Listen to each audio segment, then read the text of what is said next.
Este vídeo aborda o informativo das alterações da legislação número 14 de 2020. Transação na Procuradoria. Temos aqui a publicação de uma portaria por parte da Procuradoria-Geral da Fazenda Nacional com a regulamentação da transação na cobrança da dívida ativa da União. Vão ser as regras gerais que vão ser aplicadas nos acordos de transação. Primeiramente, a norma traz os princípios e os objetivos da transação na cobrança da dívida ativa. Como exemplo, a gente tem como princípios a presunção da boa-fé do contribuinte e o estímulo à autorregularização e conformidade fiscal. Na sequência, a gente tem os objetivos, como por exemplo, viabilizar a superação da situação transitória de crise econômico-financeira do sujeito passivo, do devedor, a fim de permitir a manutenção da fonte produtora e do emprego dos trabalhadores, promovendo assim a preservação da empresa, sua função social e o estímulo à atividade econômica. A gente vai ter 3 modalidades de transação, que vão ser as seguintes. Transação por adesão à proposta da Procuradoria. A própria Procuradoria vai estabelecer uma proposta que poderá contar com a adesão dos contribuintes. A transação individual proposta pela Procuradoria, com um devedor determinado. E a transação individual proposta pelo devedor inscrito em dívida ativa da União. Um determinado devedor procura a Procuradoria para fazer um acordo de transação individual. No caso de dívidas com valor consolidado igual ou inferior a 15 milhões de reais, a transação vai ser realizada exclusivamente por meio de adesão à proposta da Procuradoria, e vai ser autorizado nesses casos o não conhecimento de propostas individuais. Isso somando todas as inscrições do devedor elegíveis à transação. Se o somatório das inscrições elegíveis ultrapassar esse limite que a gente comentou, vai ser permitida apenas a transação individual. Na sequência, a norma traz as obrigações do devedor, como por exemplo, fornecer sempre que solicitado informações sobre bens, direitos, valores, transações, operações e demais atos que permitam à Procuradoria conhecer sua situação econômica ou eventuais fatos que impliquem a rescisão do acordo, não utilizar a transação de forma abusiva, declarar que não utiliza pessoa natural ou jurídica interposta, declarar que não alienou ou onerou bens ou direitos com propósito de frustrar a recuperação dos créditos, declarar que as informações cadastrais, patrimoniais e econômico-fiscais prestadas à administração tributária são verdadeiras, renunciar a quaisquer alegações de direitos atuais ou futuras sobre as quais se fundem ações judiciais, manter a regularidade perante o FGTS e regularizar em 90 dias os débitos que vierem a ser inscritos em dívida ativa ou se tornarem exigíveis após a formalização do acordo de transação. Na sequência, ele traz as obrigações da Procuradoria, como prestar os esclarecimentos acerca da situação econômica do devedor, presumir a boa-fé do contribuinte, notificar o contribuinte sempre que verificada a hipótese de rescisão e tornar públicas todas as transações firmadas com os sujeitos passivos. Traz também, em linhas gerais, as exigências para as modalidades de transação, as quais poderão envolver, a critério da Procuradoria, o seguinte: pagamento de entrada mínima como condição à adesão, manutenção das garantias associadas aos débitos transacionados e a apresentação de garantias reais ou fidejussórias. As modalidades de transação também poderão envolver, a exclusivo critério da Procuradoria, as seguintes concessões, observados os limites previstos na legislação de regência da transação. Pode haver o oferecimento de descontos aos débitos considerados irrecuperáveis ou de difícil recuperação, possibilidade de parcelamento, também de diferimento ou de moratória, flexibilização de regras para aceitação, avaliação, substituição e liberação de garantias, flexibilização das regras para constrição ou alienação de bens e possibilidade de utilização de créditos líquidos e certos do contribuinte em desfavor da União, reconhecidos em decisão transitada em julgado ou de precatórios federais próprios ou de terceiros, seja para amortizar ou liquidar o saldo devedor transacionado. A norma traz também, em linhas gerais, os efeitos da transação. Por exemplo, a gente tem que as modalidades de transação que envolvam o diferimento do pagamento dos débitos nela abrangidos, inclusive mediante parcelas periódicas, ou a concessão de moratória, elas vão suspender a exigibilidade dos créditos transacionados enquanto perdurar o acordo. Se suspende a exigibilidade do crédito, vai poder tirar certidão positiva com efeitos de negativa. Na sequência, a gente tem as hipóteses de vedação de transação, onde ela vai ser vedada nas seguintes hipóteses. A transação que reduza o montante principal do crédito não poderá ser realizada, aquela que reduza multas de natureza penal, a que implique redução superior a 50% do valor total dos créditos a serem transacionados, a que conceda prazo de quitação de crédito superior a 84 meses, a que envolva créditos não inscritos em dívida ativa da União, a que conceda descontos a créditos relativos ao Simples Nacional enquanto não editada Lei Complementar Autorizativa. Inclusive, a gente teve, em 6 de agosto de 2020, a publicação da Lei Complementar número 174 de 2020, que permite a transação para os débitos do Simples Nacional inscritos em dívida ativa. A gente vai comentar isso num vídeo oportuno. E também que conceda descontos a créditos relativos ao FGTS, enquanto não autorizado pelo seu Conselho Curador, mediante resolução. E, por fim, a que envolva devedor contumaz, conforme definido em lei específica. No caso de transação que envolva pessoa física, microempresa ou empresa de pequeno porte, a redução máxima que a gente citou vai ser de até 70%, ampliando-se o prazo máximo de quitação para até 145 meses, respeitando uma regra da Constituição Federal, que estabelece o prazo máximo de 60 meses para os casos do INSS. Essa regra ela também se aplica para as Santas Casas de Misericórdia, sociedades cooperativas e demais organizações da sociedade civil, lá da Lei 13.019 de 2014, e as instituições de ensino.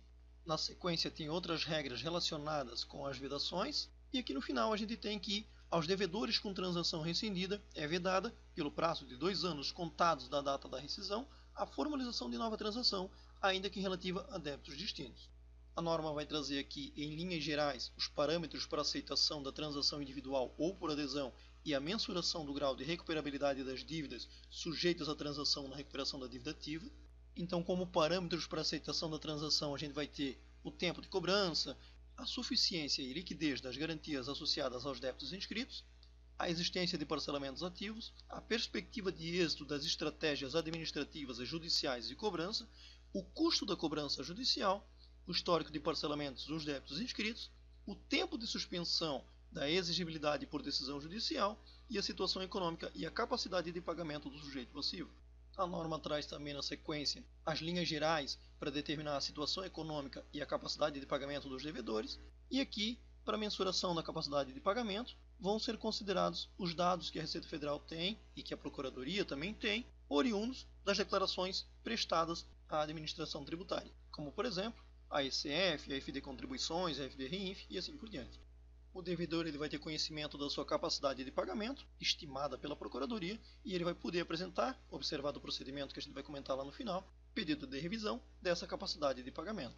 Observada a capacidade de pagamento do sujeito passivo e para fins das modalidades de transação, os créditos inscritos em dívida ativa da União eles vão ser classificados em ordem decrescente de recuperabilidade, sendo créditos tipo A, aqueles com alta perspectiva de recuperação, os tipo B com média perspectiva de recuperação, tipo C considerados de difícil recuperação e os tipo D considerados irrecuperáveis. Via de regra, as modalidades de transação vão envolver benefícios para os créditos tipo C e tipo D.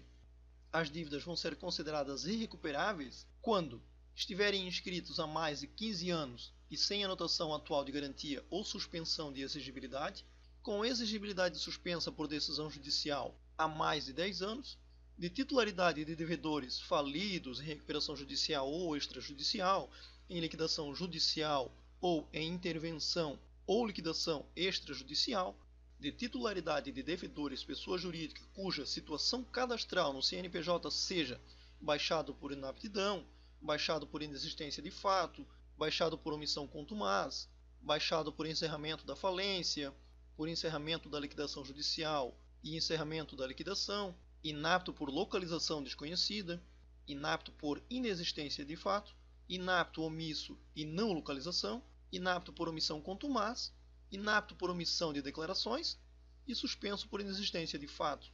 Também os débitos de titularidade de devedores pessoa física com indicativo de óbito. E por fim, os respectivos processos de execução fiscal estiverem arquivados com fundamento no artigo 40 lá da Lei 6.830 de 80 há mais de 3 anos. A norma traz aqui na sequência as linhas gerais da transação por adesão à proposta da Procuradoria, que vai ser realizada mediante a publicação de edital.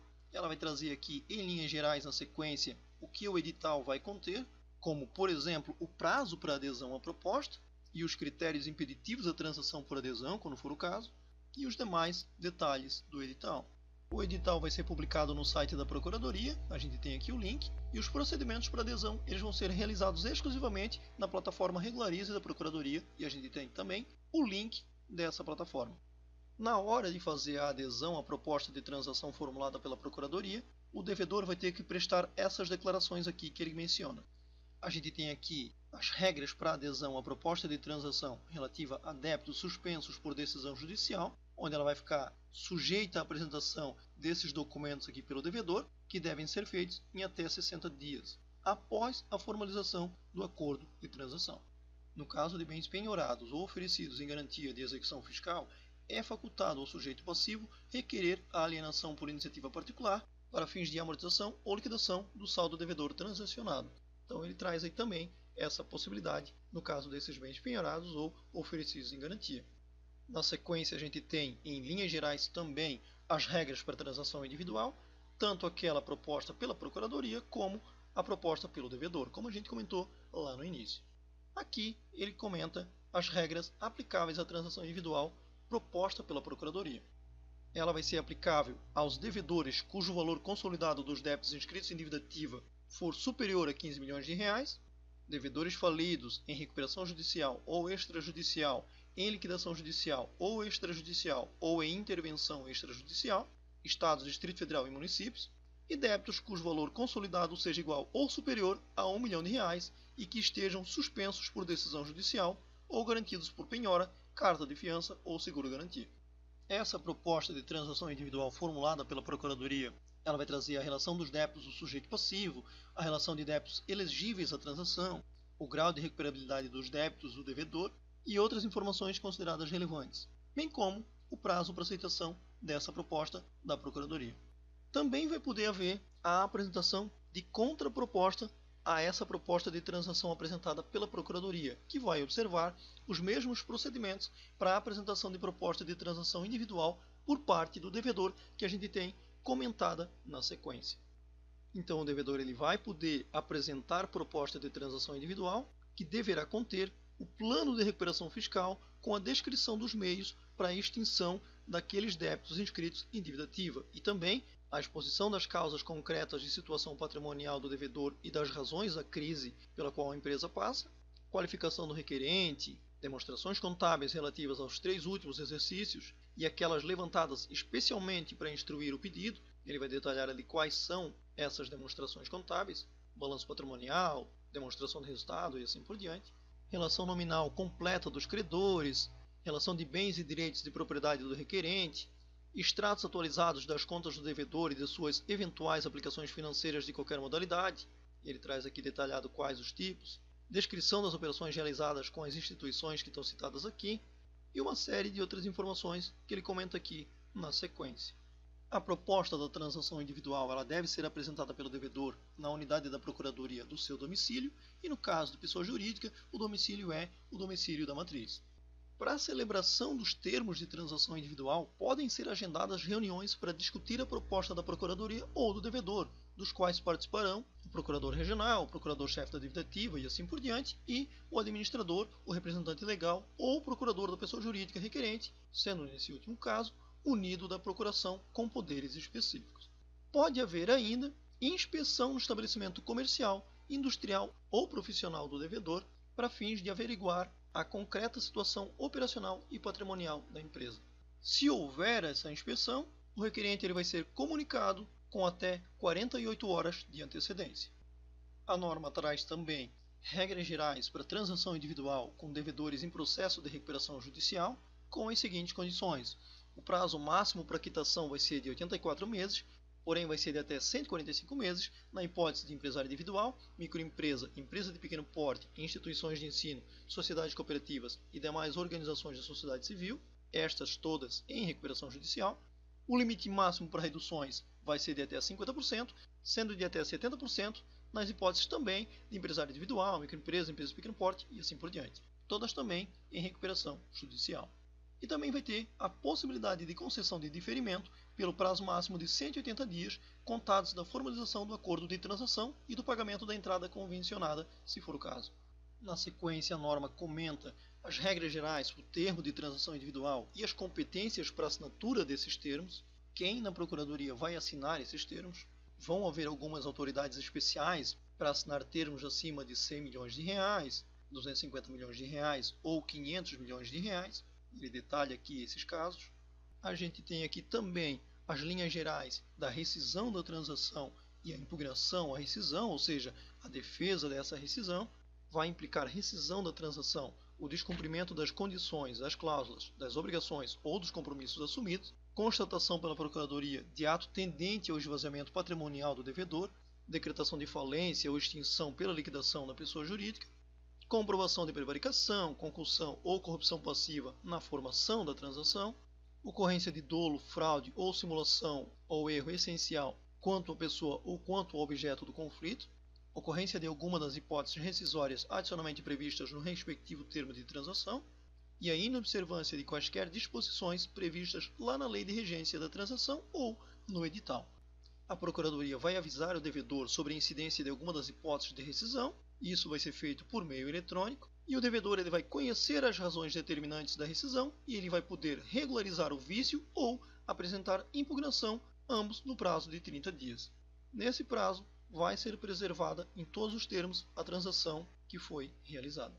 A decisão ela precisa ter motivação explícita, clara e congruente, com a indicação dos fatos e dos fundamentos jurídicos que ampararam a conclusão, e o interessado ele vai ser notificado da decisão lá pela plataforma Regularize e vai ser facultado interpor recurso, isso em âmbito administrativo, no prazo de 10 dias, com efeito suspensivo. Isso no caso, obviamente, se ele perder aquela defesa inicial. Enquanto não for definitivamente julgada aquela impugnação, o devedor precisa permanecer cumprindo todas as exigências do acordo. Se for julgado procedente o recurso, vai ser tornado sem efeito a circunstância determinante da rescisão. Julgado improcedente, a transação será definitivamente rescindida. Se houver a rescisão da transação, implicará o afastamento dos benefícios concedidos e a cobrança integral das dívidas, deduzidos os valores que foram pagos, e autorizará a retomada do curso da cobrança dos créditos, com execução das garantias prestadas e prática dos demais atos executórios do crédito, judiciais ou extrajudiciais. Como a gente tinha comentado no início, ele detalha aqui na sequência as regras para a utilização de créditos líquidos e certos e de precatórios federais para fins de amortizar ou liquidar saldo devedor transacionado. A gente tem aqui os detalhes. Aqui a gente tem as regras relacionadas a pedido de revisão quanto à capacidade de pagamento e quanto às situações impeditivas à celebração da transação, porque a capacidade de pagamento ela vai determinar se o devedor ele vai ter mais ou menos desconto, quando for o caso. Esse pedido de revisão ele precisa ser apresentado em 15 dias, que vão ser contados no caso de inconformidade quanto à capacidade de pagamento, da data em que o contribuinte tomar conhecimento da sua situação, e no caso de inconformidade quanto às situações impeditivas, na data em que a transação for rejeitada. Para análise dos pedidos de revisão, a unidade da Procuradoria ela pode requisitar informações adicionais que precisam ser prestadas também em 15 dias, prorrogáveis uma única vez, desde que justificado. Para a aferição da real capacidade de pagamento daquele sujeito passivo, poderá ser solicitado inclusive laudo técnico firmado por profissional habilitado. Essa regulamentação ocorreu com base na portaria da Procuradoria número 9.917 de 2020, publicada em 16 de abril de 2020, e ela entra em vigor na publicação.